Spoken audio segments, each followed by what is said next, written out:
Hello everyone, welcome back to D&D and Me, and we're on the Duergar of the 5th edition Monster Manual.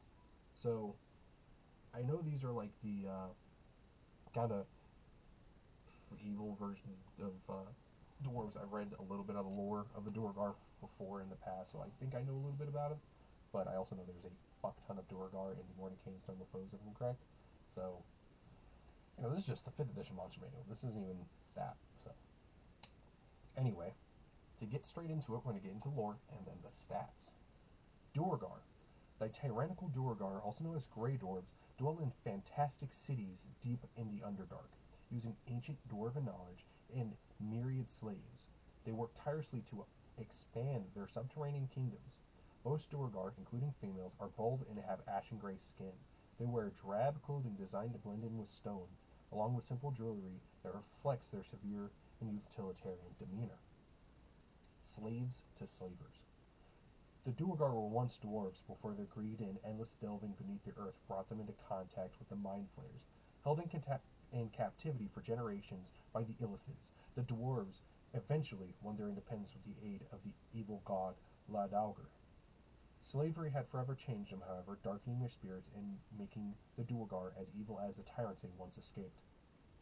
Despite winning their freedom, Duergar are pessimistic, untrusting creatures, always toiling and complaining, with no memory of what means to be happy or proud. Their craftsmanship and accomplishments endure, yet they are bereft of warmth or artistry.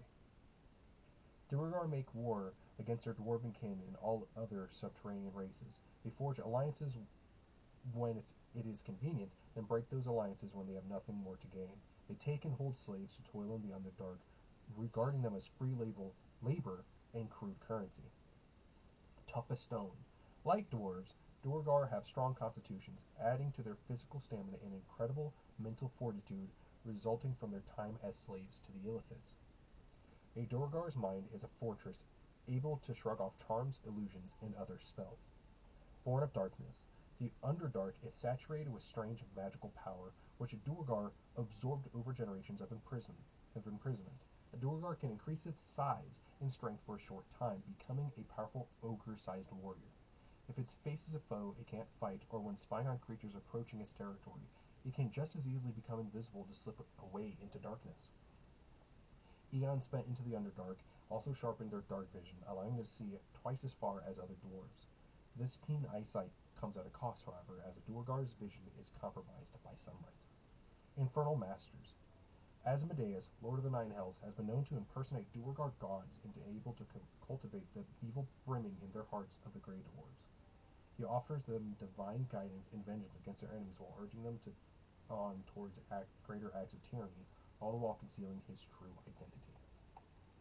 Duergar. Median humanoids, dwarf, lawful, evil. AC of 16 with a scale mail and shield, average hit point of 26, 48 plus 8, and a movement speed of 25 feet. They have a strength of 14 plus 2, dexterity of 11 plus 0, constitution of 14 plus 2, intelligence of 11 plus 0, wisdom of 10 plus 0, and a charisma of 9 minus 1. Damage resistances to poison. They have dark vision up to 120 feet and a passive perception of 10. They speak Dwarvish and Undercommon, and they're a challenge rating 1 to 100 experience points. They have Duergar Resilience, which the Duergar has advantage on saving throws against poison, spells, and illusions, as well they have the ability to resist being charmed or paralyzed, so they have advantage against it. Sunlight Sensitivity. While in sunlight, the Duergar has disadvantage on attack rolls as well as wisdom perception checks that rely on sight.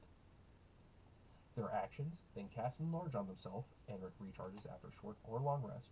For 1 minute, the Duergar magically increases its size, along with anything it is wearing or carrying, so its weapon also goes. While enlarged, the Duergar is considered large, doubles its damage dice on strength-based weapon attacks, including the attacks, and makes strength checks and strength saving throws with advantage. The Duergar lacks room to become large and attains a maximum possible size in the space available. It has a war pick, melee weapon attack, plus 4 to hit, reach of 5 feet, 1 target only, 6 average, 1d8 plus 2 piercing damage, or 11 average, 2d8 plus 2 piercing damage while enlarged. It has a javelin, which is a melee or ranged weapon attack, plus 4 to hit, reach of 5 feet, or a range of 30 to 120 feet, 1 target only, 5 average, 1d6 plus 2 piercing damage, or 9 average, 2d6 plus 2 piercing damage while enlarged. And it has invisibility, which recharges on a short or long rest. The Duergar magically turns invisible until it attacks, casts a spell, or uses its enlarge, or until its concentration is broken, up to an hour, as if concentrating on a spell. Any equipment the Duergar wears or carries is invisible with it. And that is the Duergar. I know that I went over that with Mordenkainen and Stonefoes, like their entire like lore within that, so that's pretty cool. Really enjoy the Duergar. Kind of fucking sucks what how they were betrayed, but I like them as characters or as a offshoot of the dwarf race. So yeah, and that is the Duergar. Please leave a like and subscribe and comment down below what you think about this video, or all that jazz I've said in the last several videos. And I'll see you all in the next one.